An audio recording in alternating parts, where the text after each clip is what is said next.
2022 standard meeting of the regular meeting of the Paducah Board of Education to order. Madam Secretary, would you call the roll, please? Dr. Koji? Here. Ms. Hancock? Here. Ms. Howard? Here. Dr. Hudson? Here. Dr. Levin? Here. Have we established a quorum? Yes. Good. And I think we also need to acknowledge that we have two student board members that are present for their first official meeting, also to add to our quorum, Corianne Brooks and Jada Reed. So, welcome. Dr. Boone, Yes. I'm sorry. Can I introduce Tammy Snyder, who is with us? She is starting July 1 officially. She's doing some stuff already. The new principal of Morgan Elementary.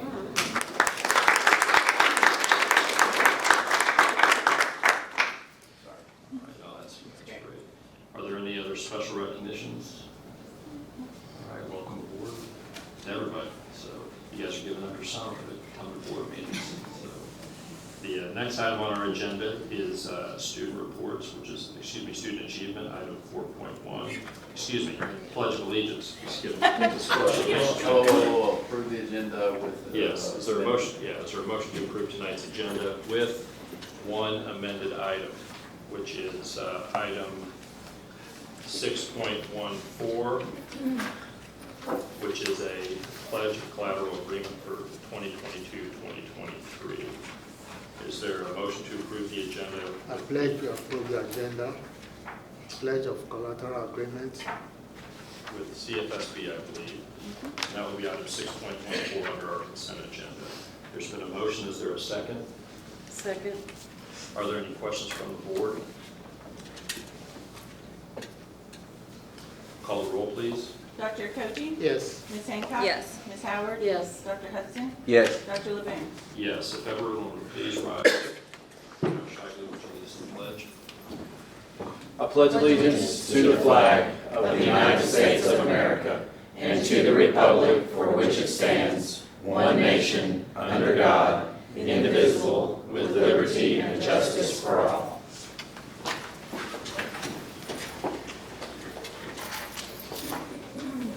Sorry, we'll pick up at the start of the meeting. It's been a lot of order, so we're back on track. So the next item on our agenda is item 4.1, which is student achievement. Will Black, Assistant Superintendent. Right. Good evening. Good evening. Good evening. So tonight I want to provide a transition readiness update. This is something we traditionally do in the summertime. This is not anything official. We still have summer school where these numbers could potentially change. We actually have even a few kids at WKCTC who may, if our petition to KDE works, we might have a few more from there as well. But I did want to update you on transition readiness.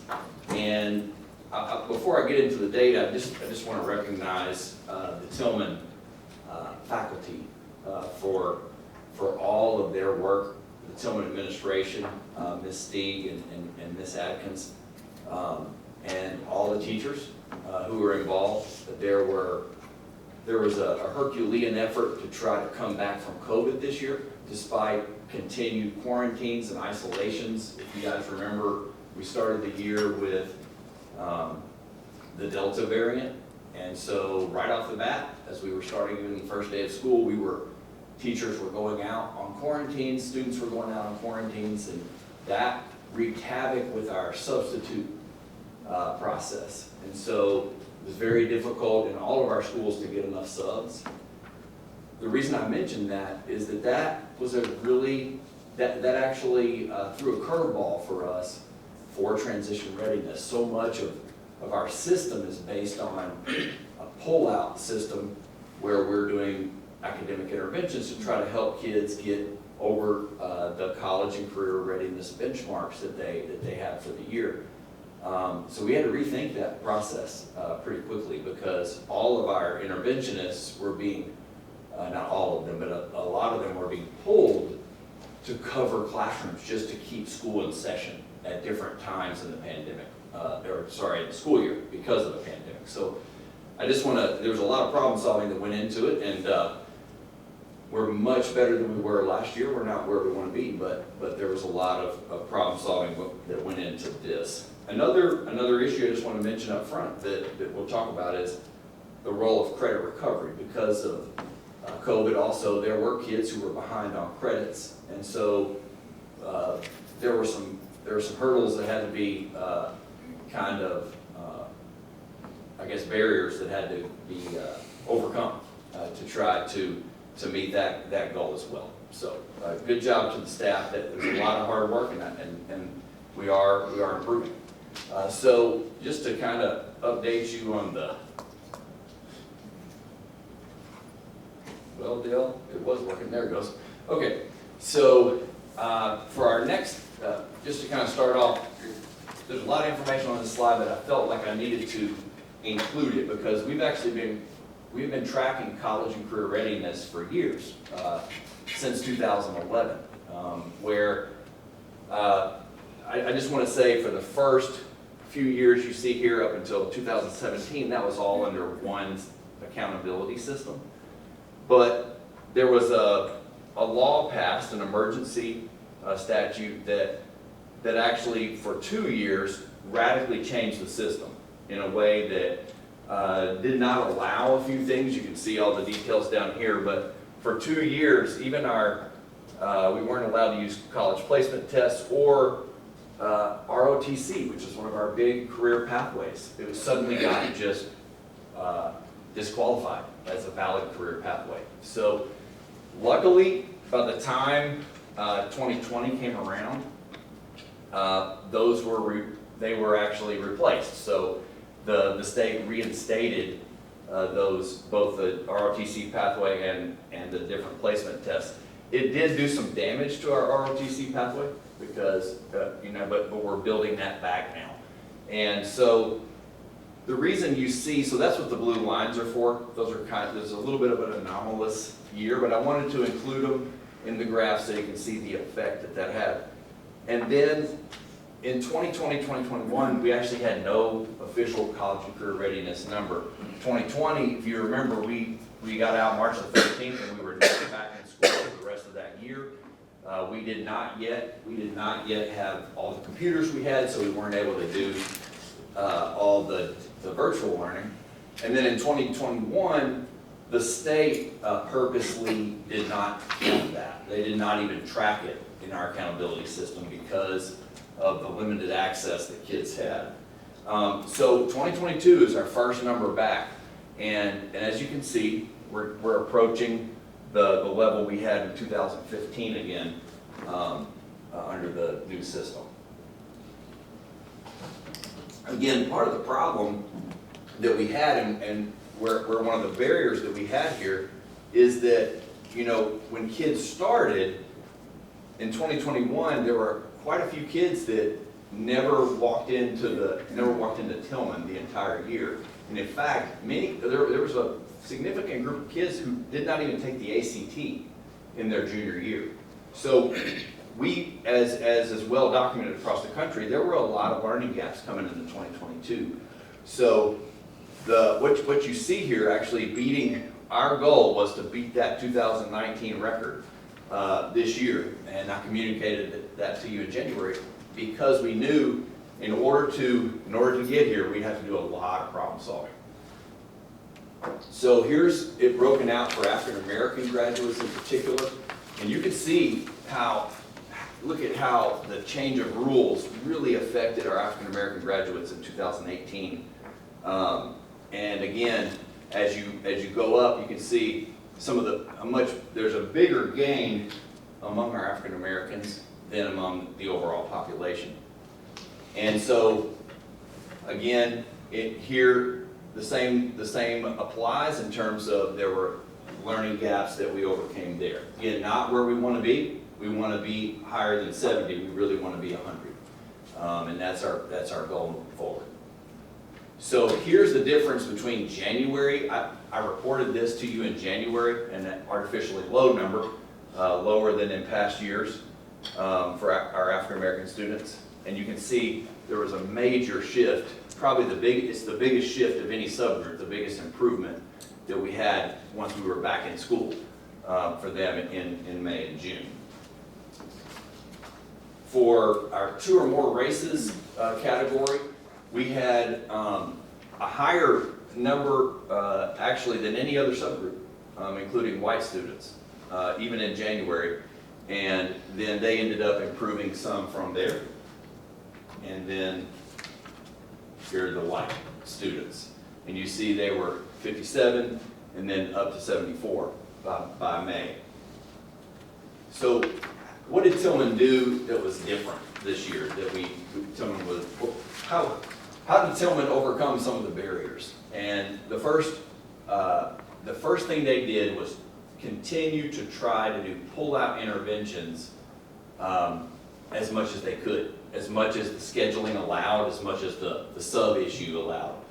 The numbers that they could pull out were somewhat compromised, the consistency was somewhat compromised, but this was the highest priority for intervention in the whole school. So they were that would be the last group that would be pulled for something like this, the last staff.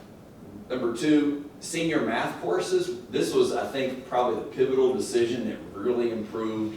This decision is what allowed them to overcome quite a few barriers, and that is they actually turned the focus of senior math for students who were not yet college ready into college readiness, so that it was actually their core course.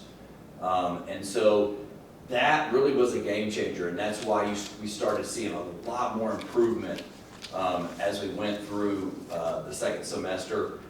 We were able to almost triple, I'm not going to say triple, double the number of kids that we were able to serve at one time because we did that. And you weren't sacrificing, it wasn't a pullout, it was actually a scheduled course, so if a teacher were out, that class still met. In other words, it had to be covered somehow, but they still met. And what was exciting to see is our math teachers in those courses very quickly sized up, all right, this is what they have to learn, here's what we have to do, and they really made a plan, and our rate of success went up quite a bit from previous years. So even though we didn't fully realize the power of that, I believe, we're getting there. In other words, I'm excited about that as a breakthrough.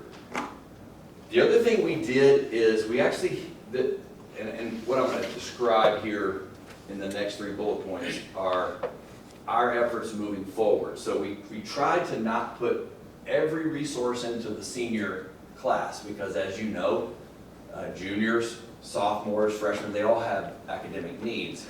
So what we did, we knew that seniors, that they had been through that. Basically, they had a little more than half of their sophomore year in school, and then they had the COVID year, and then they had senior year. And so they were the top priority. We also were going to run out of time with them. So the next highest priority is our juniors who were trying to get ready for ACT. And we had a difficult time again, trying to give the number of interventions that we would normally like to give for juniors through pull-out interventions. When I say pull-out, that means, just to clarify, that means that we're actually pulling them out of one class in order to get the intervention, maybe pulling them out of an elective class. And so what we did, we did a pull-out, but we actually worked with some retired teachers who came back. And I want to thank Ms. Wynn, Ms. Rash, and Ms. Hancock for coming back to help us with that. They came back and conducted some interventions for us for around ACT. And then also our juniors, we also contracted with some ACT boot camp. They're not teachers, but they conduct boot camps, so there's some contractors. And we worked with them to pull out other juniors to try to give them the interventions before they took ACT.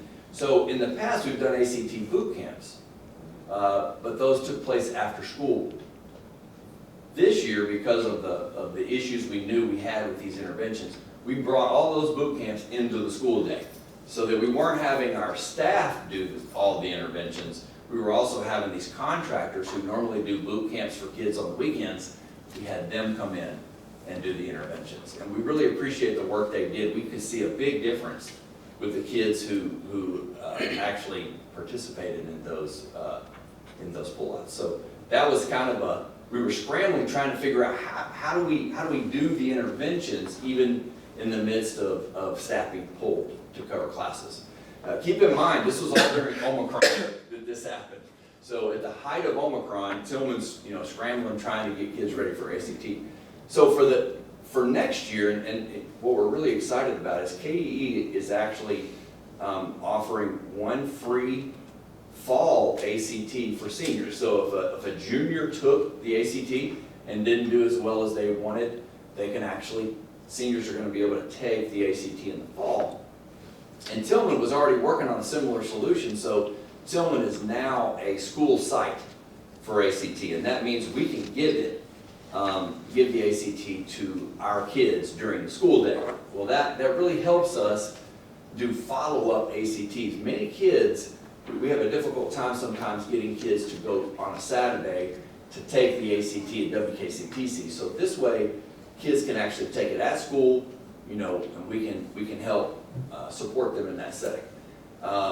We're excited about that, especially because, we have a number of kids who are right on the bubble in their junior year. They're maybe 1 or 2 points off hitting that benchmark. This is going to allow us to more efficiently meet their needs and then save the full-on intervention for kids who might need more time with it. So again, we're not where we want to be, but I am excited about what Tillman's doing and how the pandemic has forced us to change our system and improve it.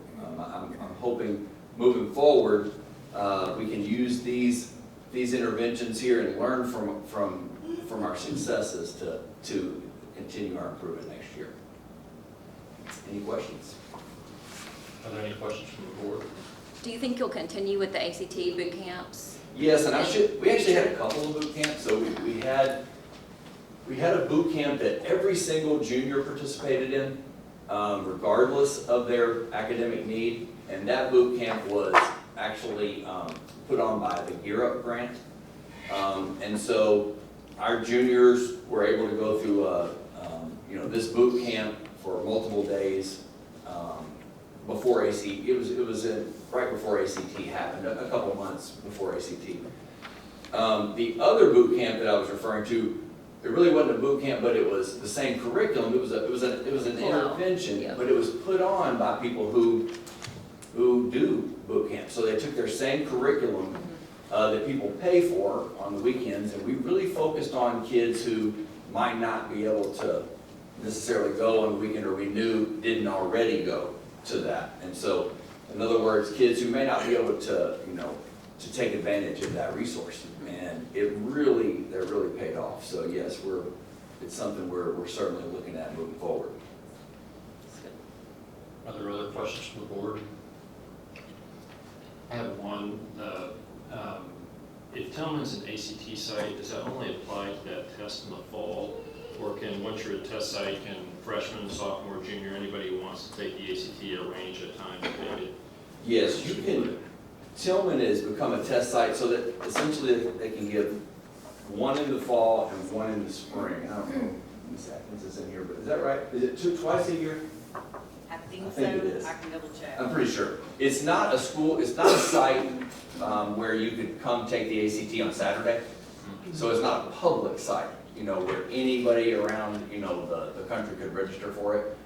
This is only for Tillman kids.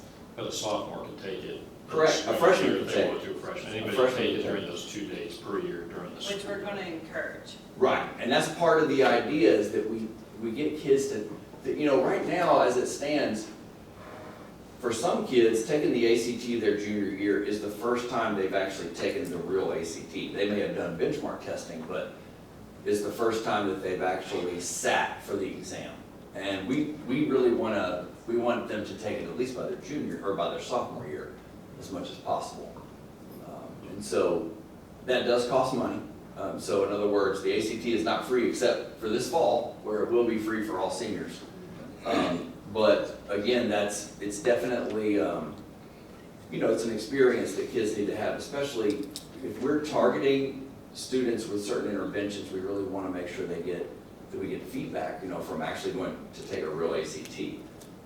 Let me say one more thing about that. We've also, at the same time that we've been doing this, we have, through the Gear Up grant, we have received a lot more ACT prep resources, and they're really good resources. It's the Mastery Prep, ACT prep curriculum. I'm really impressed with it, and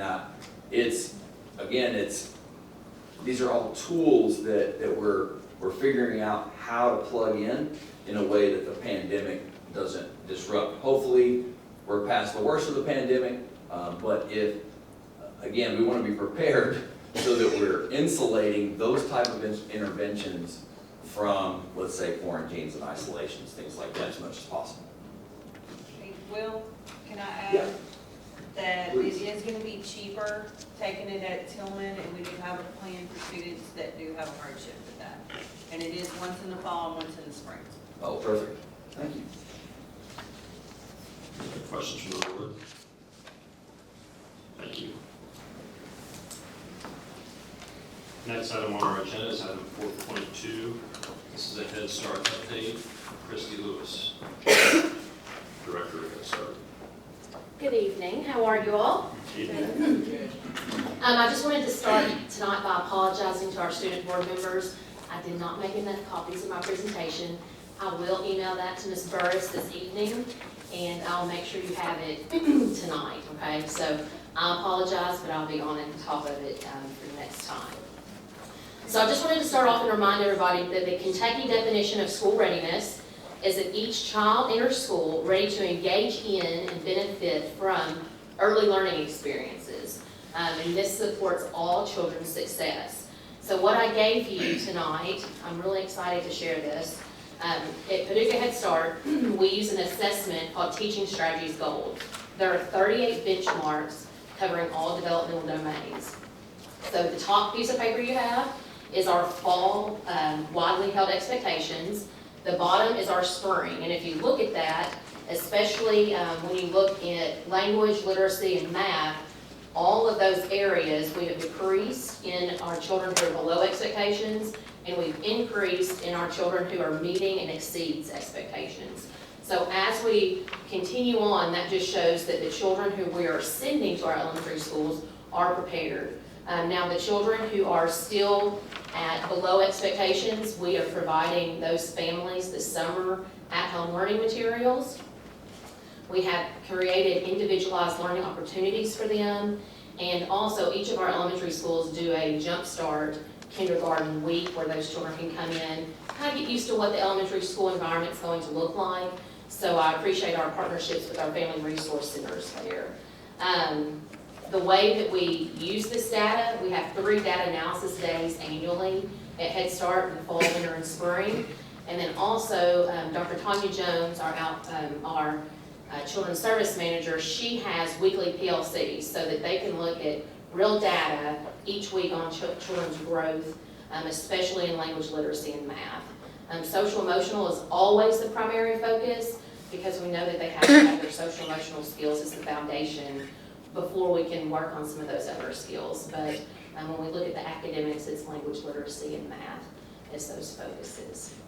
So I was excited to share this data because it really shows even during the pandemic, our children were able to make some pretty significant gains, and that's just because of the hard work of our teachers and our teaching assistants and our education managers. So, do you have any questions? Questions from the board? I've got one. Yes. Is this halftime Head Start? This is halftime and full-time. So this is just your 4-year-olds though. So in the beginning of the year, we had 160. That's what that 160 number is at the top right. And in the fall, we had 198. So this is just all of our 4-year-olds going on. So that's a combination of full and part day. And as you have a new facility in a couple of years, what will that mean in terms of halftime versus full-time versus the number of students that can be served? Yes, so in the new building, we'll be able to serve up to 320 in all full-day settings. So we hope to pair that as well with wraparound care. so that our families, some of the hardship for families is we don't start till 8:30, and then we get out at 4:15. They still work, so we need to make sure that we're supporting and partnering with our child care centers in the area so they can have wraparound care. And can you tell between, the below expectations of those half-timers or full-timers? Can you see a correlation between? Yes, I full-timers and- have not looked at all of that specific data. For the most part, our children who are below expectations are our children who are in our half-day program. In fact, Dr. Lavoon, for years, that has been a trend. Mhm. The more we've been working hard for years, and I know Ms. Lewis working really hard to try to figure out the funding and get all the things that we need for the new building so that we could offer this full day for everybody, because we knew kids being in a full day program resulted in kindergarten readiness. And it's a huge difference in terms of what they're able to achieve given that extra half day or the full day experience. Definitely, and another piece of that is that in our Head Start preschool program, all of our teachers have a teaching certificate. So we're providing high-quality services in a full-day setting compared to sometimes they don't have a teaching certificate. And our teachers are also dual certified, so they are a regular ed teacher and a special education teacher. They have both certificates. Yes, ma'am.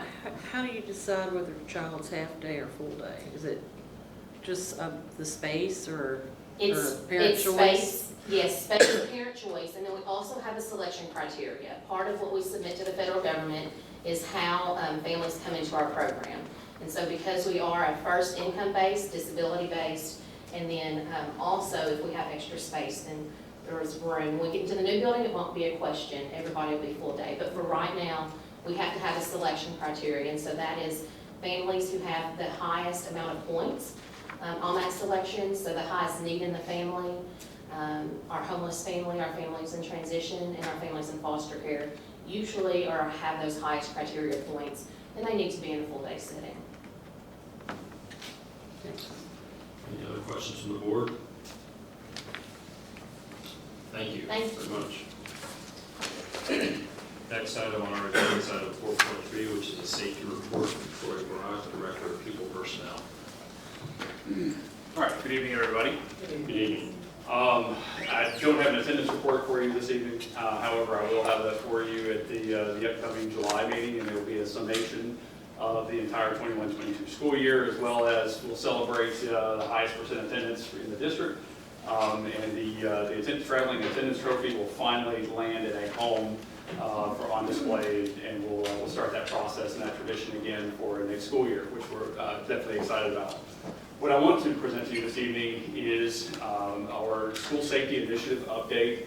The onus for this, certainly I know it's been in the media a lot about Uvalde, Texas, as well as in Buffalo, New York, and we've also going to hear soon from community members as well on concerns, but also building collaborative efforts between the community and the school setting. But I do want to update the board and anybody else who might be interested in what school safety initiatives are in place at this point right now. I tend to think of this as breaking it down into 3 different elements. Is what do we do to prevent, first and foremost, any kind of incident from occurring, a safety incident occurring on our campus. Of course, we can't stop natural weather incidents and catastrophes and whatnot. But from a human standpoint, what can we do to prevent incidents from occurring? Secondly is how can we respond then to those, or to incidents, or what do we have in place to respond to those incidents? So I'm going to try to be succinct as I can on these bullet points. I know there's a lot here, and that's because we do a lot of things. We have a lot of measures in place, initiatives in place, prevention strategies in place that address multiple avenues of school safety, school health, mental health within our community. With preventive strategies, we under Senate Bill 1 last year, or 2 years ago, I believe, is the state school safety marshal sends out deputies to every school in the district, in every district, at least once a year. That visit is unannounced. They do just arrive and walk through the building, and then they provide the principal in the district an audit report showing them any deficiencies in in relationship, though, to the legislation, we do go above and beyond in a lot of cases, or in areas that aren't necessarily required by the audit. And so that's why we also look at having building safety walkthroughs, which is my second bullet point, with the Kentucky Center for School Safety. Those are limited offerings each year, so we do try to jump on those right away to try to get at least one of our schools go through a safety walkthrough. It's a little bit different than an audit in that they look at also the operational aspect of schools. Are we creating relationships with our students? What is the process for releasing students, in the afternoon? Is it safe for them to, cross the street? I mean, something to the very minute aspects that they see that could be safety issues. So we do go through that on a regular basis, and then, as a matter of fact, I think in August, Tillman is going to have, they're going to have a safety walkthrough with Kentucky Center School Safety coming in as well. So looking forward to that. It's always positive. It's always an opportunity to build on what we're already doing, see things that we don't see. That's kind of the thing is when you're in it every day, you kind of don't see the forest for the trees right there. So having that third party come in and look at things from a different perspective is a benefit. School resource officers. Since last year, we've added an additional resource officer at Paducah High School. We've added one at Paducah Middle and an itinerant one through the elementary schools. Legislation was passed this year that to the best of the district's ability, and we can afford it, is to provide a school resource officer in every school building. And that's what we continue to strive for. We're going to continue to work our way until we can get our school resource officer in every building. But we do report that we are short on that, and it's just basically due to funding. So ultimately, that is our goal, and right now, the school resource officers in the buildings, their primary goal and their primary charge is to develop relationships in the building. They're not there, they are there certainly to be police officers, because that's what they're sworn to do. However, their charge first and foremost is to build relationships with students, build relationships with teachers, and from that point then, we create trust between law enforcement and schools and the community, where if somebody does bring a weapon to school, God forbid, is that students who might know of the situation would be, they wouldn't be remiss to report it. They would actually feel safe and comfortable reporting that incident to resource officers so they can further investigate. Drills. We drill all the time. I'm sure our students could probably attest to the number of fire drills we do throughout the year. It's like, oh my gosh, there goes the sirens again. So we do fire drills, earthquake drills, tornado drills, and a lockdown drill we do twice a year, once at the beginning of the school year, and again usually in the spring term around January 5th time frame. We have Four Rivers Behavioral Health and Mountain Comprehensive Care counselors and therapists. We have bachelor's level as well as master's level counselors and therapists in all of our schools. And there is a referral process by which parents, teachers, they are self-referral by students. They can take advantage of the services that are being offered into the schools for our students and families. Baptist health clinics in every school, staffed by a licensed practicing nurse. And so we also have an RN who is our district health coordinator. So keeping kids healthy first and foremost, that's where we're making sure that they can be in attendance at school. And giving opportunity also is that if you have a sick child at home, we encourage families to bring their students, don't put them on a bus, but bring them to school to be seen by the school nurse. And from there, if they are sick and don't need to be at school, they can have medicines prescribed for them. And then we will send them home with a note that does not count against their doctor's notes or their parent notes. So that's something that's a kind of a win-win for everybody when families follow those processes. Multi-tiered systems of support, that's a new buzzword I think you're going to hear more of as time goes on. That is, you've heard PBIS, Positive Behavior Intervention Supports, which we have been doing for many years. PBIS falls under this umbrella. But within it also falls the behavior RTI, academic RTI, and mental health. So all of that is falling under MTSS. And so I'll be excited to report more about what we do with MTSS as we are collaborating right now with the educational co-op and rebuilding our systems back into the schools that we had pre-COVID. And so we're really excited about that work. Guidance counselors, family resource, and youth services center, you heard Friskies. Our STAY program was to address homelessness of our students and making sure that they have services and we don't have nutritional needs. And then having social workers. We have social worker in every school.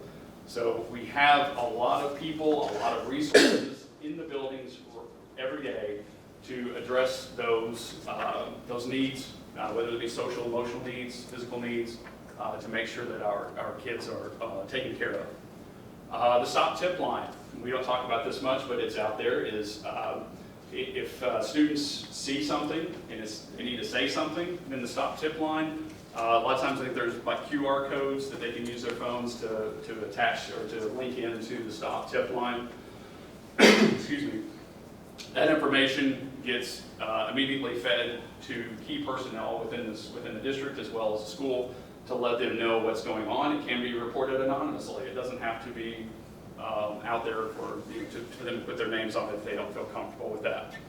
Mental health first aid trained staff. We have several throughout all of our district and in each building who have gone through mental health first aid, and we want more of our teachers particularly to be able to go through this, to be able to identify, just as we would see somebody who might be injured in an accident or a trip or a fall or something like that, we would always want to render first aid to that person if we could.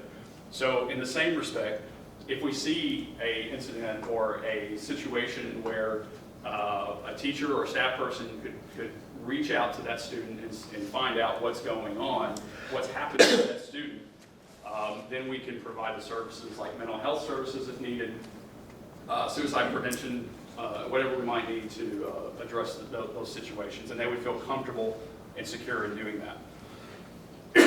Excuse me. We also partner with the United Way on their PALS program.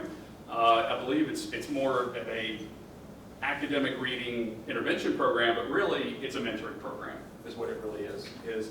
I see so many of our mentors who go into the schools, and a lot of the kids who come up through the years and now are in high school or graduating, and they see these mentors at graduation or afterward, and they develop these lifelong relationships. And I think it's safe to say that, if you heard me say it once a million times, is that relationships are key to making sure that our kids stay safe and they feel safe in being able to report incidents, report situations, or when they feel like they need help themselves, is that we can be a source for them, a resource for them to get what they need. Responsive strategies. Before you go on, Yes, sir. Can you go back? Absolutely. Annual building safety audit. You say they shared it with the principal. Yes. Who follows up to make sure that those things are taken care of? The school safety marshals, Okay. deputies do. Is there a time frame that they usually put on that? I don't know. I'm sure I don't know what that time frame is off the top of my head, but yes, it does have to be addressed Okay. quickly. Also, a school resource officer. And maybe you're going to address this. I'm trying to frame it so I know what they do, but if a kid is not talking, not telling anybody anything, can someone conceivably still enter our buildings with a gun? In other words, I know that some kids may put something on Facebook, and so you get like a heads up. Sure. But what about that student who may not necessarily say anything to anyone? Can that student conceivably get into one of the classrooms or in the hallway with a weapon? Foremost, there is no profile of a school shooter. There is not to say he's a quiet kid, he was an athletic kid, he was disturbed. No, I'm asking, can a kid, what I'm asking. Well, I'm getting to that point, Okay. yes. But to address what you're saying is the quiet kid. Maybe he's a quiet kid. But He could be a loud kid, but Right. I'm just saying he don't broadcast it. The bottom line is this, can a student get into our buildings now, presently, with a weapon without it being detected? is it feasible? Yes. But our efforts are to harden the schools. Our efforts are to make that possibility much less likely. And that's what we strive for, is Senate Bill 1, for example, when we said that all of your classroom doors have to be closed and locked. That is to harden the target. When you say that the outdoor exterior doors have to be locked all the time, that will harden the target. Being able to get our teachers, or our students to talk about the things that they see or hear on social media or otherwise, those are means to make it harder to make this from happening. I mean, ultimately, an ounce of prevention, is, yes, ma'am. I have a question. You talked about lack of funding is the reason why there's not resource officers at all the elementary schools. Is there any way that the district could get creative with the large amount of COVID money they've received? You talking about the ESSER funds, or I think Will would have to speak to that on the ESSER funding. I don't know where that can be earmarked. We are currently using, that's what we're using right now to pay the city for some of our, for the resource officers. Unfortunately, it's an unfunded mandate from the state. I mean, it's not that we don't strive for that, but certainly it is an unfunded mandate. And just as a reminder, we got a grant with the city of Paducah. We partnered to write a grant that we're both burden some of the costs and the grants, and that phases out. So that's where we're using the money right now, but that is a budgetary thing that will be coming up when the ESSER money runs out in 2024. There's talk of it maybe going to 2025. But ultimately, ESSER 1, just to give an overview, was all about computers, getting access to technology to children. ESSER 2 is about extending the school year and also catch-up help. And a big portion of our ESSER 3 went into the Head Start building with the escalating prices, inflation, et cetera. And I didn't make this connection earlier, but there is a strong correlation to being kindergarten ready and being college ready, which we had those two presentations back to back. So a lot of data out there on that. So, but yes, we'll continue to try to be creative going forward. Other questions regarding this slide? I have Yes, sir. I know at Tillman, there's not like a lot of checks and stuff.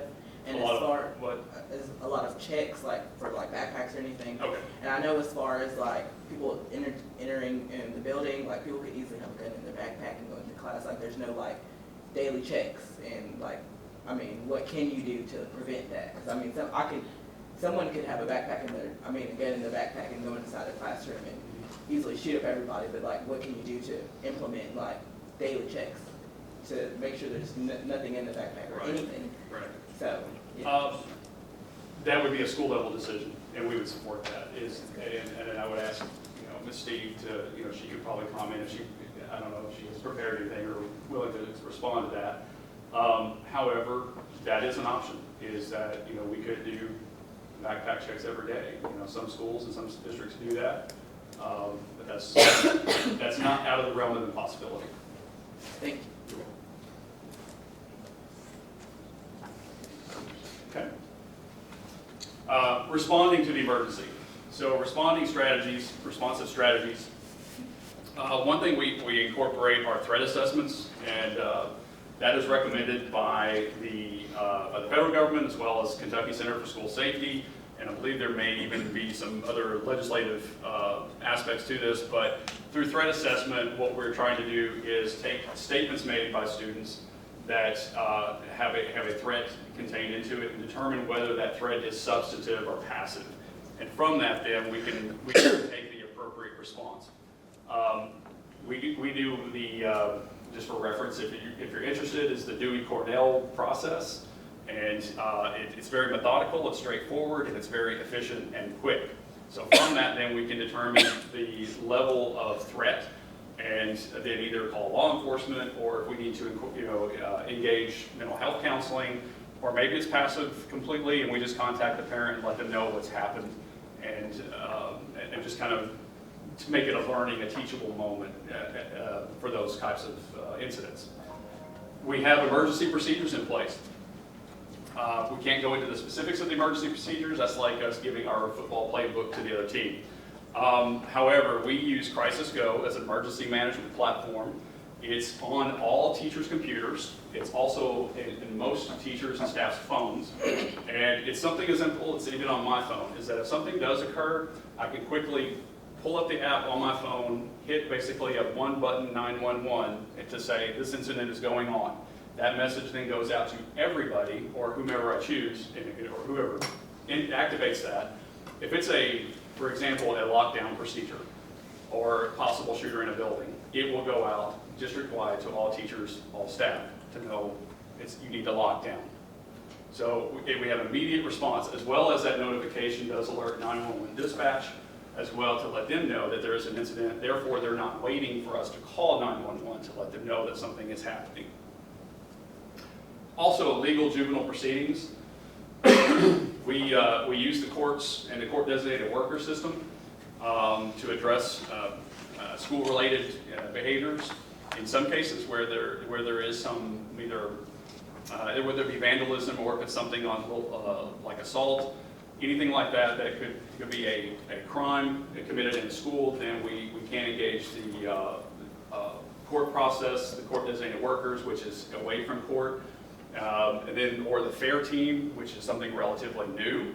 The Family Accountability Intervention and Response Team is an interagency community group that gets together, and when a student has been arraigned for a crime, then they could also, based on the situations, they go through an assessment. And based on that assessment, then it can be determined whether they would qualify for FAIR team. Perhaps there are dynamics at home at play that need to be addressed. And so rather than putting a child into the juvenile court system and taking a more punitive route, we're now looking at, well, how can we take a more intervention route to that and try to resolve the problem before it becomes much greater. And then finally, district court is our ultimate response to that in dealing with any kind of legal issues. Any questions on this slide? Yeah, the instant alert. The what? The instant alert. Yes. Will it be at an extra cost if you include the middle school and the high school students? It's district-wide. Anybody in the district could pull up their Surface Pro computer right now and say, there is a shooter in the building, there is a fire in the building. They could activate that. The cell phones, I'm talking of the cell phones. Oh, the cell phones, yes. I can't order our staff people to put the app on their phone, but I have encouraged all of our staff to put the app on their phones. It looks like, I'm talking about the students. The students being able to do that. I'm going to talk about a new migration to Navigate 360, which is a similar platform, and I will definitely look into that to see if there is a way that students could report. They do have a reporting system, but we don't necessarily want them activating the school-wide, district-wide emergency process. Yeah. I think that would be like a child pulling the fire. Pulling a fire, yeah. Don't forget that. Okay. Other questions regarding this slide? Okay. Future plans. If you haven't heard of FirstNet, FirstNet is a cellular network that the federal government, initially after 9/11, they said, we've got this bandwidth of cellular broadcasting bandwidth that we're not using. And so because of 9/11, they put it out there for bid for any company to try to come up with a dedicated communication system for emergency management. AT&T ended up with the contract. They now have a network on the cellular called FirstNet, which initially was for emergency management, police, fire, EMS only. Since then, they've expanded it to also include hospitals and healthcare facilities, and beyond that, then also to include schools. So one of our plans and projects is to also look at conversion of our two-way radio system and repeater system over to FirstNet, which would then give us direct access and communication to police, fire, EMS, and we would not have to share our frequencies. They wouldn't have to be on radios versus their phones, because the McCracken County Sheriff's Department and the Paducah Police Department both utilize FirstNet in their systems. if they haven't already. I don't know if they converted police as yet, but I know sheriff's has. Surface Pro refresh, this is something that Mr. Weaver and I have been discussing and working on, and we've tested it out. It works great. But one of the shortfalls we had with the emergency management platform with Crisis Go is in the event of evacuation, if a teacher had to walk away from the building more than about 50 to 100 feet, they could no longer get data services to their Surface Pro. And so we couldn't track accountability of students. And other things, we couldn't get communications for that because they no longer had data services. With the new Surface Pros that are coming out, and we've been testing this out, we can actually put SIM cards and use eSIMs to use data plans. So anytime now, or as we go forward, but I've tested it out, and anytime that I walk out of a Wi-Fi data range within our network, it will switch over to our Verizon data plan. And so from there, I can still be connected to the internet. I can still be connected and communicating to our emergency team or whomever it is in an emergency situation. So that's another future plan. Migration to Navigate 360, I kind of alluded to that from the previous slide. We just feel that this is a more robust and efficient tool. So migrating over to Nav 360 is just another step in that. And then to continue to train more and more staff on mental health first aid. I think that's where we see the greatest deficiency is COVID took a toll on our kids, and we know that. It took a toll on all of us. But to say, how can we be sure that we're identifying those kids who are in need, and we can address the problem right away and provide them the first aid they need so that we can get them higher level care, whether that be with mental health counseling, hospitalization, whatever it might be. Any questions? Try to be succinct. Yes, Okay, let's go back to the instant alert. Yes. I shouldn't have asked that question because you normally make a general announcement when there is an emergency, right? In the buildings. Like a lockdown, if you're ordering a lockdown. Okay. So if I'm ordering a lockdown, No.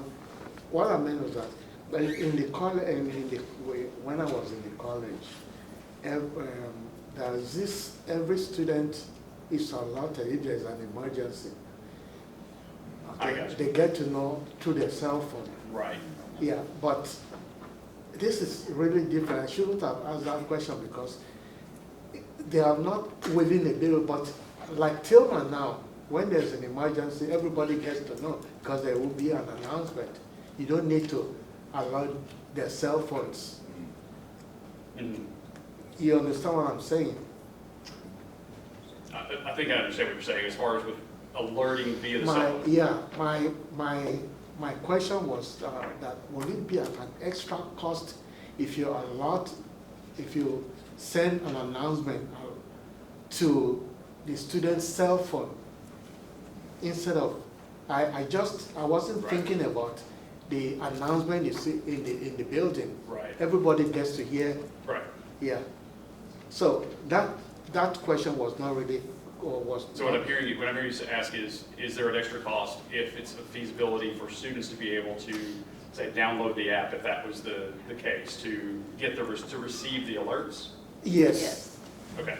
I can check into that. I know there is some alerts for parents. I don't know about students. Yeah, but then it won't be necessary because you make an announcement, everybody gets to hear instead of sending it to their cell phones.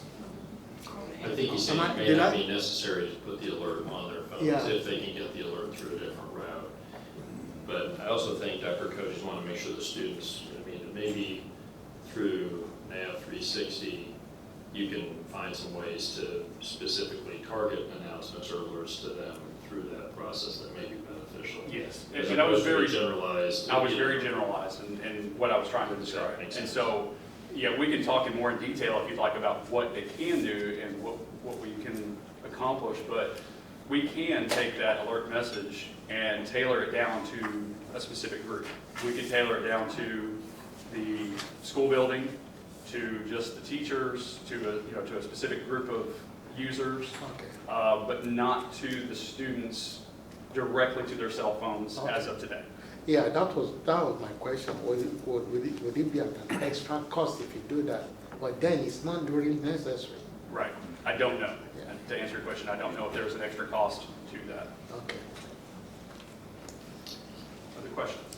Yes, ma'am. About the mental health first aid, I was wondering, because I know a lot of the mental health programs that we have at Tillman are parental approved. So what do you do for those kids whose parents won't let them go through things like mental health programs?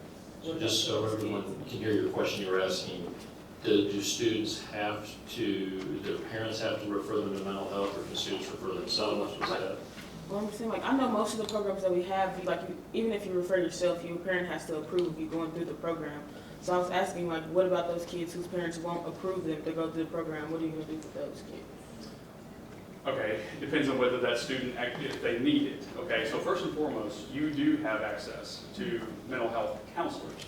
Those are, and that's just counseling. You can go see the counselors whenever you like. If you want to sit down and I'm having this issue, I need to talk it through, those kinds of things, absolutely. There's no restriction to that.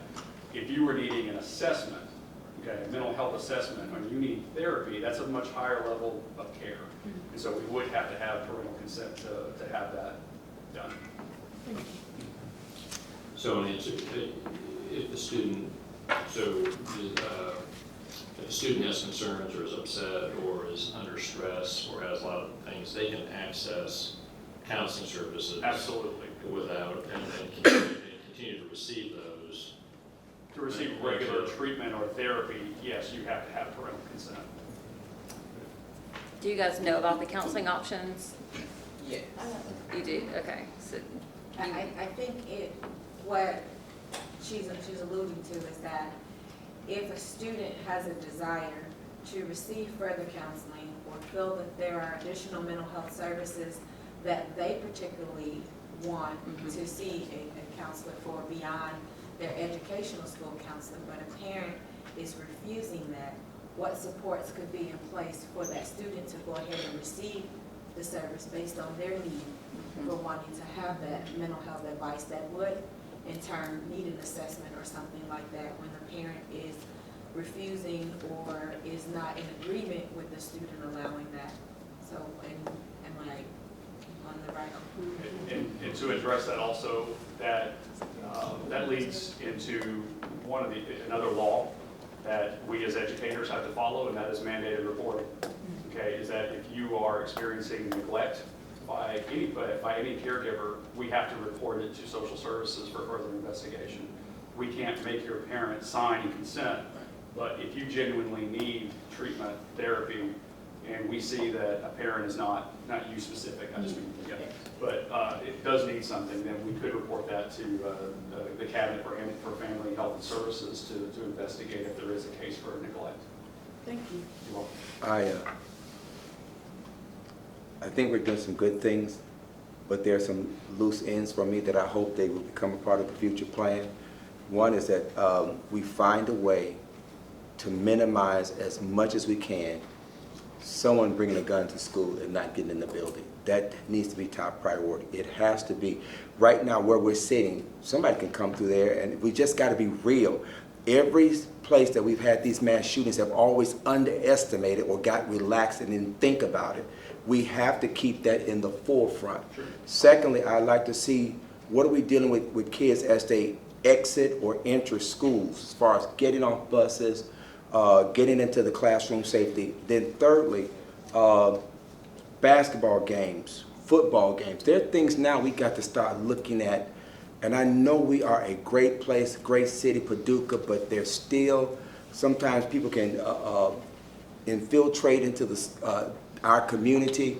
I just think that we cannot be relaxed and think, I just think we got to cover every base. And I like to see that added to future plans. I mean, no one's talking about this, but you know, a lot of places you go to, concerts and other venues, you go through a metal detector.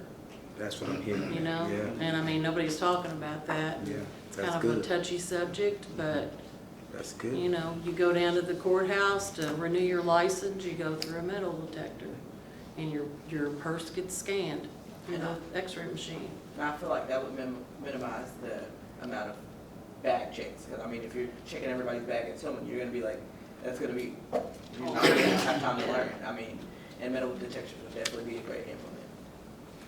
And I'm sure that schools are getting those detectors. I'm sure that there's some that's going. There are schools that have. Can I say there's a little bit of an issue with that? You and I discussed this with filing into the schools. You know, it becomes a little bit of a cluster, and that kind of creates a potential threat outside the school before students are entering. So that is part of the issue. So logistically, it's, you know, and we just had all these new doors and entrances and so on. And so it's kind of coming up with a way to do that, which I think is an excellent idea, but doing it in a way that also keeps them safe as they're going through the, you know. One thing you'll see at the courthouse. That's a potential weak spot. Yes. You know. One thing you'll see in the courthouse, yes, they do have to pass through metal detectors, but when you've got a group of, say, 30 people who have to pass through those metal detectors, now you've got a line going out the door and out into the sidewalk. Now you've created an environment and a situation where you've got a cluster of people and they become easier targets than if we just got them into the building. Yes? Do you think that could be easier if we didn't have like a 6-minute transitioning into the school year? Like if we went back to having it. So from the time the door opens until you. We did that my freshman year, we were able to come in at like 7, or when buses were, I think it was like 6:50 to like when the first bell rang. It looked like that, like it might help prevent as much clutter rather than 6 minutes. Yeah, you need a lot Mr. more Rock, time. would you restate your suggestion? Good, here to this side. She was suggesting that it would be possible to, say like at the high school, is increase the time in the morning from the time that the doors are unlocked and open, available for students to enter until the first minute of instruction. So there's a very brief moment or very brief time. Is that what I'm hearing correctly? Okay. Is that then for them to be able to get into the building until they have to be in the classroom? So giving a larger window of time to, if there were backpack checks or something like that, you know, that we could accommodate that. Excellent suggestion, comments. Are there other questions or comments? Thank you, Mr. Brock. All right, thank you. The next item on our agenda is item 5.0, and this is an opportunity for hearing of individuals and groups. I'm going to take 5.1 and 5.2 at the same time, which is oral communications from the audience regarding items which are or are not included on, tonight's agenda. We ask people to sign in if they would like to speak. And tonight we have one person who would like to speak, and usually we give people 2 to 3 minutes to request for 5, so I'll give you 4. So this is Sir Ken Gray. I appreciate it. Yes, ma'am. I apologize for kids. Is it okay to add our outgoing board members to that list as well? Absolutely. Yeah, no problem. So my name is Sir Ken Gray, and I'm here today as a very concerned parent, community member, and human. I appreciate all of the speak that we've already talked about today. It makes my heart smile, and I especially love what you had to say. There's a lot to be done here, but firstly I want to thank you for the time to speak to you today. My aim is to impart some ideas and provoke some thought, and more importantly some action that will hopefully affect change in an effort to keep our children totally safe within our schools. I don't know about the other parents in the room, but I'm just tired of getting emails and text messages about potential threats in our schools. And it scares me and it scares our kids.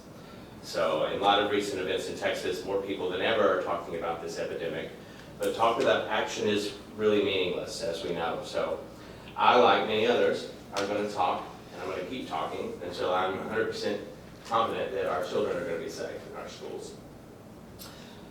There have been almost 20, actually, as of today, more than 20 additional mass shootings since Juvenile. That was just a couple of weeks ago. So this is a real problem, and we all know that. But we can't just come to podiums and talk about it. We really have to do something about it. So it's about using our voices and coming up with suggestions like we've done today here. I really appreciate you, Troy. You know, we had a wonderful meeting the other day. I appreciate your efforts and your teams and the school, everybody, you know, has done a great job. But we can't be desensitized on this issue. We have to be mobilized. And that's really kind of why I'm here today, to mobilize and rally the troops. And I will say this, unfortunately, we live in an area here in the South, I'll just go ahead and say it, that is deeply rooted in prejudice and judgment. And that's passed down from generation to generation, and it's now culminated in kids killing other kids. Why? Because our kids are now exposed to more truths, and this is probably the most important thing I'll say today. They're exposed to more truths, more influence, more samples of people around the world via social media and the internet and such. They're teaching and showing them that they can be themselves. They can be whatever they want to be. The trouble here, though, that is a wonderful thing, by the way. The trouble, though, is that the teachings and attitudes of our communities are slightly slower to progress and evolve than these newfound and real examples are providing. And I believe that what this fosters is a bullying arena, and a kind of an environment where bullying can foster itself. So how can we all help this epidemic? We can take a vow and commit to loving our youth and all these ideas that Troy and all of us are coming up with. This is part and parcel to a stellar preemptive approach to the problem. It starts at the home, each and every one of our homes. I love these students that are here today, sharing their tidbits and their information and their knowledge. This is really important, and you guys are such a part of this process because you're in it every day, so thank you. Our school leaders, many of whom are in this room, have done an amazing job in developing protocols for safety within our schools. And I see this, and as a parent, I appreciate it very much. However, more can and should be done, as we've noted today. Some of the safety protocols are no longer adhered to, which troubles me a bit. I have heard reports of back doors being left open after school, so like when practices are going on at the middle school. And these are kind of weak spots that, a potential threat can identify and could become a potential major threat. And so these are things that really concern me, those potential weak spots, right? And those are the things that really need to be looked at super carefully and closely. Sorry?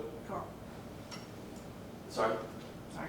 Oh, I thought so. But I'll let you keep going. And I love the mental health aspect of what you're talking about, Troy, but I've learned that some of we spoke about this, some of the mental health awareness and protocols have kind of fallen by the wayside, or the particular schools haven't been happy with who was involved, or I don't really know the ins and outs of that, but that needs to be solved, and for sure, become to account for everyone here. It's very important. And bullying, I started bullying initiatives years and years ago, and I know Susan Schaefer guest, we love, and her daughter, and Morgan, and I think that some of those things have kind of waned up. I think, like you were saying, Mr. Hudson, we get lackadaisical, and we just start forgetting, and I think we just have to reinvigorate ourselves to these initiatives and understand that there's really nothing that is more important than keeping our kids safe. These people right here, we want them to be adults like us someday, sitting in these chairs making decisions for their kids, right? So this is important. I'm not even going to get into gun control, but I had a really great paragraph about that, but I won't waste your time. We all know there was great strides made today in gun control in the legislature, even by the Republicans, which I'm surprised and glad you announced. But you can watch the video and figure that out. I have provided a comprehensive list of safety measures that are needed, some of which have already been implemented in our schools, to the superintendent and the school board, Mr. Shiloh, and everyone. And we met on Friday and discussed steps that we can take towards this end, and the conversation will continue. As far as a collective, we must hold them accountable, though. That's your job is to hear us, as a school board, to hear us and our concerns and sort of make sure that everything is happening the way it's supposed to. And I have to say, I'm really impressed being here today. I appreciated the meeting a few days ago. I'm really impressed to be here today and see the sort of the true nature of importance that you're placing on not only the education, but obviously the safety. So this meeting has been a good eye-opener for me as well. But the reason we are here today is to protect our children and make sure they are educated in a safe environment, that they can feel that way. And every parent should step up and be involved as needed, and I urge you all to do so. The school board and our community leaders need this help. You know, we're a community, and that's the very definition of that word. You know, they can't do it by themselves, and we should be here to help them. If we're not tired of these horrific tragedies, they just won't stop. You know, there's other countries in the world who have taken care of this problem, and I don't know why the #1 country in the world has been able to do it yet. Well, I do know some reasons why, but it's kind of horrific. That's the real tragedy here for me. But we're going to demand change, and we're going to figure it out. And one great way to do that, too, is commit to re-electing only those politicians and community leaders when it comes voting time that have been a part of these solutions. That's kind of easy. You know, people are doing things that are making positive changes. Those are people we want to remain in office. So again, I will just leave you with this.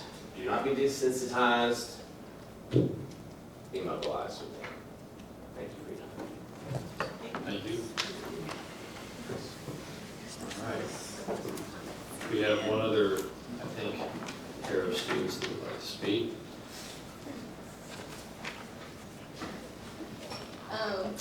Right now, she is handing out thank you cards to all of the board for the scholarship that you have given us. We are very grateful for that, and I just want to give it up here and I want to say thank you. Today, we're giving our closing remarks for the year. So, first, I wanted to say that this year, last meeting, I told you guys that this worked on my confidence, but not just so long with public speaking like it was.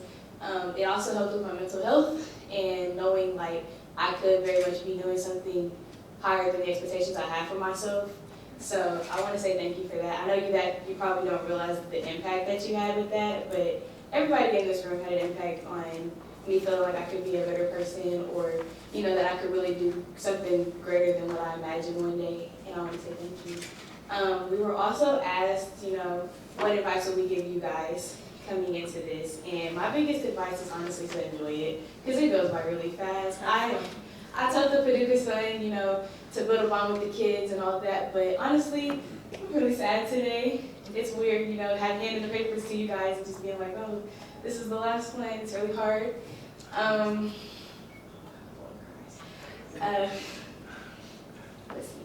Telling you guys, you know, the board members, you know, just some advice for you guys, just from what I've observed. You know, I feel like, you know, you have a bond with the student board representatives, but don't only have a bond with them, you know, have a bond with multiple students of all different types of grades, you know, high school, middle school, elementary kids.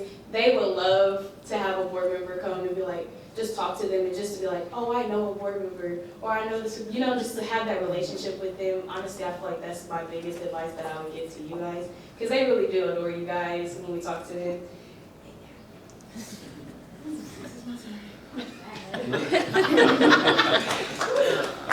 Sorry. And I just want to say thank you for the opportunity.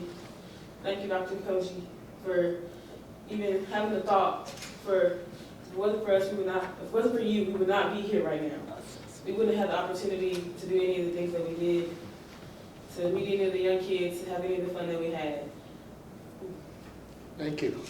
I'm sorry. Again, just thank you all so much for everything. Y'all have done a lot for us. Even though y'all might not know it, y'all have. I'm sorry, y'all.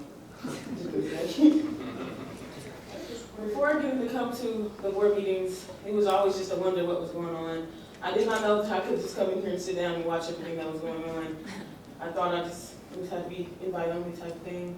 But I'm glad I got to learn as much as what I did. I'm glad I learned some new things about what goes on, how y'all make the decisions, how everything happens. And again, thank you guys for the opportunity that you gave us.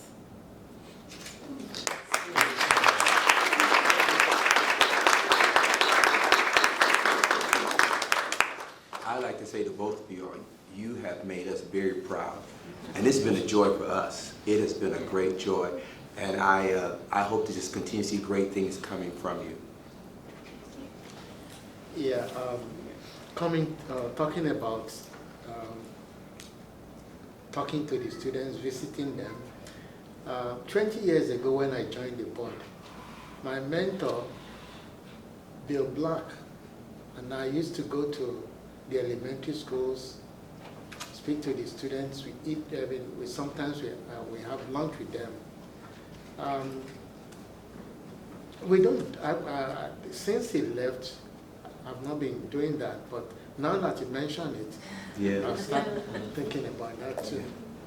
I really appreciate your mentioning I it. agree. I'm glad you brought that up because I was more involved with students when my children were going through the school system. And I've gotten away from that. And that's, motivated me to want Yeah, to that's a come goal. visit. That's a goal for me next year also. We just talked about this early today. We did tonight, We yeah. definitely need to get in the buildings so kids can know who we are. Yeah, that's the challenge, good challenge. Congratulations, girls. Yeah, congratulations. And you don't have to be sad that it's over because you can keep coming. Yeah, you can talk to us and you can still let us know if you've got ideas and thoughts. It doesn't have to end there. So thank you so much for coming and speaking tonight. Really appreciate it. And Shonda, you're doing a great job. Yeah. Yeah. Thank you. Okay. Thank you, everybody. Thank you for all the time that the speakers put in tonight as well. We're going to move on to item 6.2, consent agenda. Is there a motion? That, may I interrupt and ask your forgiveness for not being familiar with the process? But I have a couple of questions about the agenda, if that's okay. So, yes, you can come down here and take a couple of minutes if you want. But usually next time, please sign in so that we know who wants to speak and how. So, Just two things. why don't you come down and tell us your name and go ahead and answer the questions.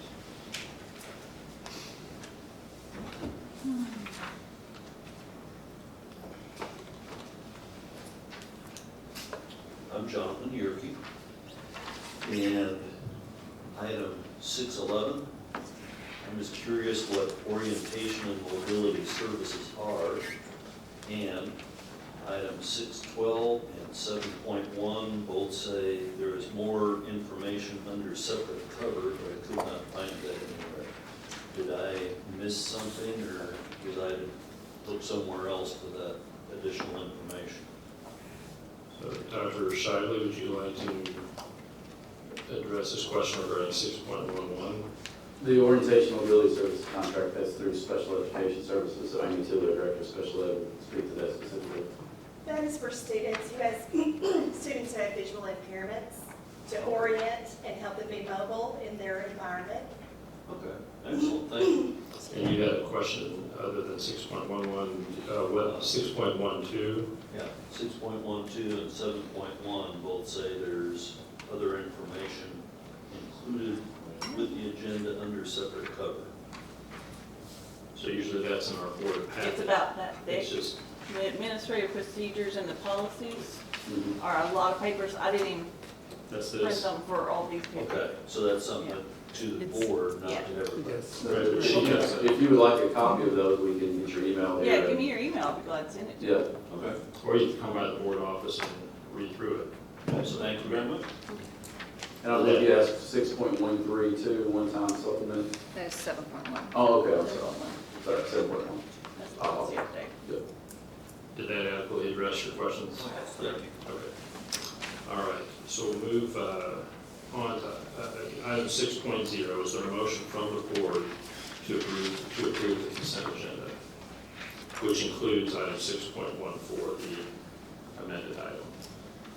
I make a motion we approve the consent agenda. Is there a second?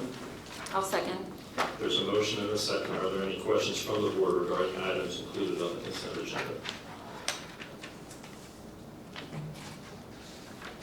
If not, call the roll, please. Dr. Koji? Yes. Ms. Hancock? Yes. Ms. Howard? Yes. Dr. Hudson? Yes. Dr. Levin? Yes. Item 7.1, Amendment of Board Policies, KSBA Policy Update Number 44, first reading. The superintendent recommends that the Paducah Board of Education receive for first reading the KSBA Policy Service Update Number 45 as recommended. A copy of the recommended policy changes included in the agenda in our board packet under separate cover. Is there a motion to approve, item 7.1? I'll make a motion that we approve item 7.1. Is there a second? I'll second. Are there any questions from the board? May I just add, that just to catch everybody up, that Kentucky School Board Association, we're at 150 school districts in the state of Kentucky. I believe it's 168. If it's not, it's 169 of those districts. Hired them to update our board policies, and so this is new information coming out of the legislative session, the General Assembly, at the state level that has come down, and these are recommendations for us to become compliant with the new state laws that take effect next month. It's just kind of how that is updated. Any questions from the board? Call the roll, please. Dr. Koji? Yes. Ms. Hancock? Yes. Ms. Howard? Yes. Dr. Hudson? Yes. Dr. Levin? Yes. Item 7.2, Emergency Reading Board Policy. The superintendent recommends that the Paducah Board of Education approve Policy 09.1222, non-resident students as recommended by the Kentucky School Boards Association. Under this policy, the district will allow non-resident students to enroll in the district pursuant to existing admissions and attendance policy 09.12, tuition policy 0.9124, and related procedures. The emergency status of this agenda item is due to the recent passage of House Bill 563, amending KRS 158.120 and requiring a local board of education to adopt a non-resident student policy by July 1st, 2022. Is there a motion from the board to? 2023. That was an error. He That was an corrected it. error. It was a typo, so that they actually corrected it on, they wanted it approved by this year. Is there a motion to approve item 7.2? I make a motion to approve item 7.2, emergency reading board policy. Is there a second? I'll second. There's been a motion and a second. Are there any questions from the board? Yeah, Dr. Shively, the original policy on tuition, does that mean that the non-resident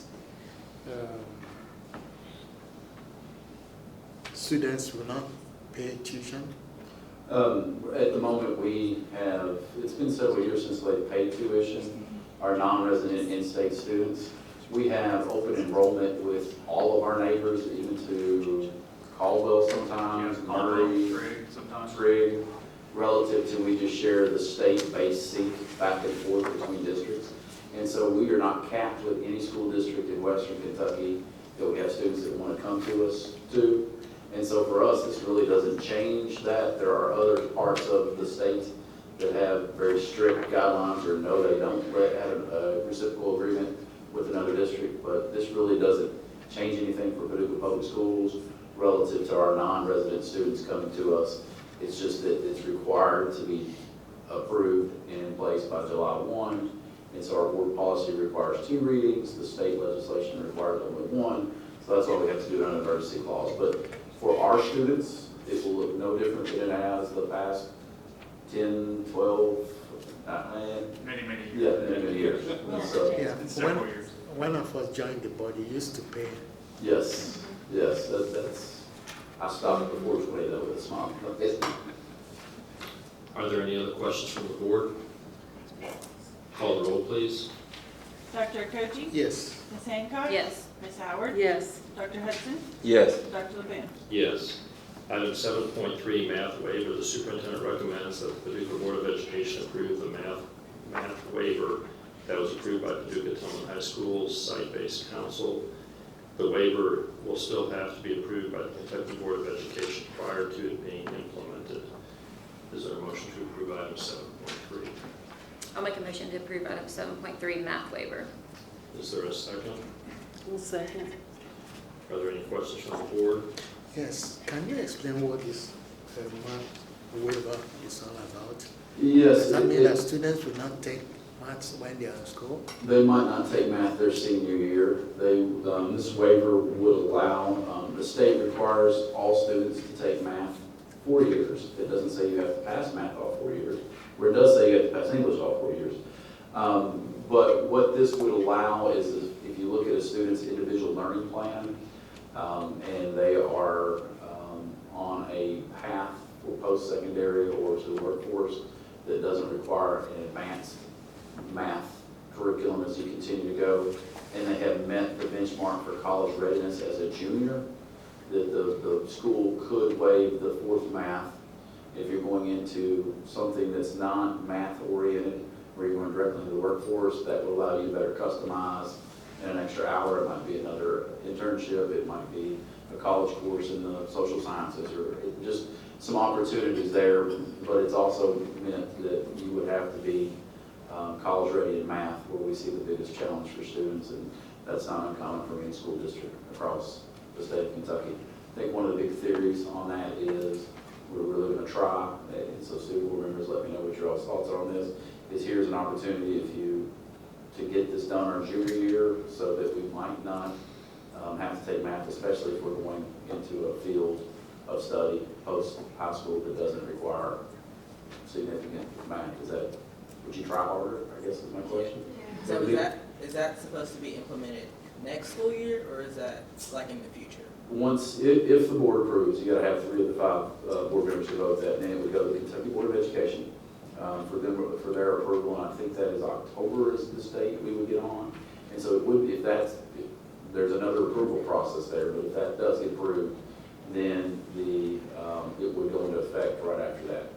And so in 2011, I think, or spring of 2011 or fall of 2010, we had a waiver that the district applied for students that were in the advanced math portion that took geometry as 8th graders, and then took pre-cal, algebra 2, pre-cal, calculus, up to Calc 2. So there was this is just building on that. It just had a 26 wheel or 28 wedge math score that you had to have ACT-wise, and the high school site-based council wants to back that down to being college ready based on the new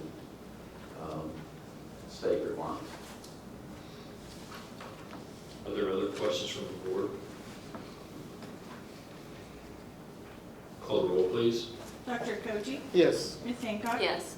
Ms. Howard? Yes. Dr. Hudson? Yes. Dr. Levine? Yes. Item 7.4, salary schedules. The superintendent recommends that the Paducah Board of Education approve the classified and certified salary schedules for 2022-2023 that reflect a pay increase district-wide. Is there a motion to approve item 7.4? I'll make a motion, we approve item 7.4, salary schedules. Is there a second? I'll second. There's a motion and a second. Are there any questions from the board?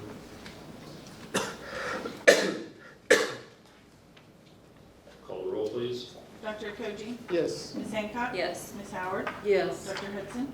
Yes. Dr. Levine? Yes. Item 7.5, new position, Director of Human Resources. The superintendent recommends that the Paducah Board of Education approve the new position of Director of Human Resources with the attached job description. Is there a motion from the board to approve item 7.5? I make a motion to approve item 7.5, new position, Director of Human Services. Is there a second? I'll second. Are there any questions from the board?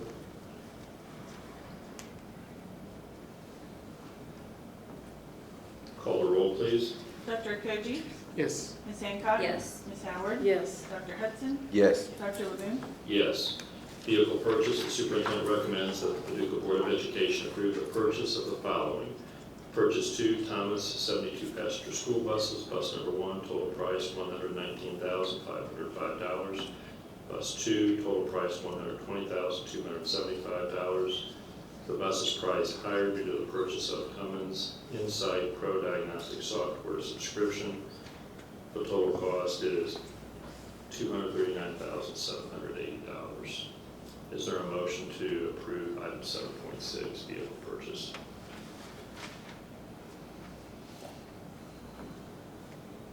I'll make a motion we approve item 7.6, vehicle purchase. Is there a second? I'll second. There's a motion and a second. Are there any questions from the board? I have a question, maybe it's sort of silly, but what's the criteria you use for choosing Thomas buses versus some other maker? Well, we leave that up to our transportation department. We just had an issue with another line of bus engines, and so that's kind of moved us in a little bit different direction on that.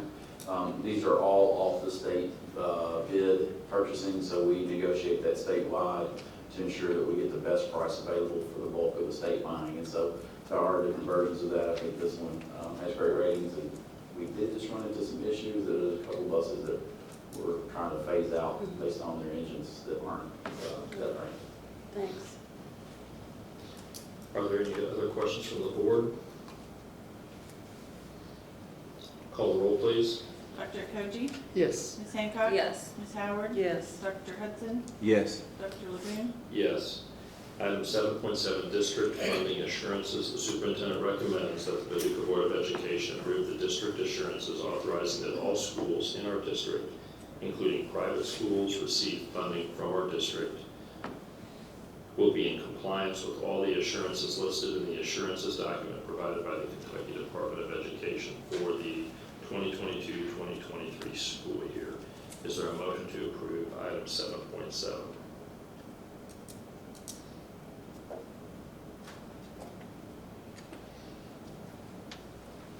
I'll make a motion to approve item 7.7, district funding assurances. There's a motion to approve district funding assurances. Is there a second? Second. And there's a second. Are there any questions from the board? Yes, Dr. Sharma, what's this district funding assurances? It's a requirement for us, for the federal government in the state of Kentucky, to assure that the money will be spent on the services that it's allowed to be able to do.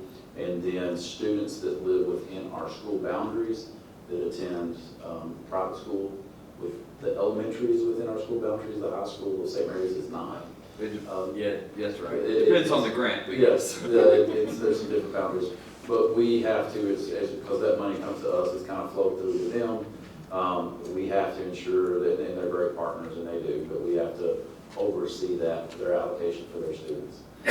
So their students, you go back to their addresses, whether that money comes from us or McCracken County if you attend a private school. But this is just telling them we have to submit this paperwork to get the grants, and we start getting into several millions of dollars of grant proceeds each year. Generally, we do this in July. They've allowed us to start doing this in June, so we can start requesting money to be reimbursed back to us. The way the federal grants work, we spend the money out of the district fund, request it back from the federal funds, and then we just get reimbursed for that. So us having to wait till July 17th when this is approved, or 18th, or whatever our board meeting is. This allows us to start requesting that money back early July. Is it sure if we're spending the money the way it was allocated to be spent, following the rules? According to yes, sir. Are there any other questions from the board? Call the roll, please. Dr. Koji? Yes. Ms. Hancock? Yes. Ms. Howard? Yes. Dr. Hudson? Yes. Dr. Laboon? Yes. Item 7.8, revised contract PG 22-297. The superintendent recommends that the Paducah Board of Education approve the revised IAA 101 owner contract agreement for the Paducah Tillman Artificial Turf Install and Track Resurface Project, PG 22-297. This has been revised to reflect the corrected project cost as outlined below. Total construction cost $1,637,557. Previous contract included the $125,000 lime stabilization allowance by mistake. Sum of owner's direct purchase orders, $707,193.77. This is updated as reflected here. The contract sum is now $930,363.23. Is there a motion to approve this revised contract? I make a Go ahead. motion to approve item 7.8, revised contract BG 22-297. There's a motion. Is there a second? I'll second. There's a motion and a second. Any questions from the board? Any clarification from the superintendent? Yeah, one. I read it word for word, but I'm not sure I Yeah, ultimately, there was a mistake by our architect relative to including the line stabilization, which we're not sure that we'll need in the overall contract price. And so this is just fixing that. So it's actually, the sum has gone down, that $125,000, and we're still, we should run the stability test tomorrow or the latest Wednesday, based on what it looked like at 4 o'clock when I drove in. So we anticipate that being this week to see if we need to stabilize that. So it's actually. So we might have to add it back if the soil testing suggests. But yeah, so we added back as a change order, not as just the original overall sum contract price. Any other questions from the board? Call the roll, please. Dr. Koji? Yes. Ms. Hancock? Yes. Ms. Howard? Yes. Dr. Hudson? Yes. Dr. Levine? Yes. Item 7.9, change order BG 20-236. Superintendent recommends the Paducah Board of Education approve the following change orders for the Paducah Head Start Preschool. Change order number 2, increase of $10,677.75. Increase of, it's a bid package 010 early site work. Central paving for costs associated with additional clearing and grinding of the woods. Change order number 3, decrease of $53,730 to bid package number 74, roofing and wall panels. Cal roofing for costs associated with high temperature underlayment quantity adjustment. Is there a motion to approve item 7.9? I'll make a motion we approve item 7.9, change orders BG 20-236. Is there a second? I'll second. Are there questions from the board? Paul? Go ahead. Can I add that we're still minus 33,000, so we're 33,000 to savings so far in change orders, so we're still to the good of change orders. And 8,000 to 10,000, and we just say 53, so we're still in a good spot. Good. Any questions from the board? Call the roll, please. Dr. Koji? Yes. Ms. Hancock? Yes.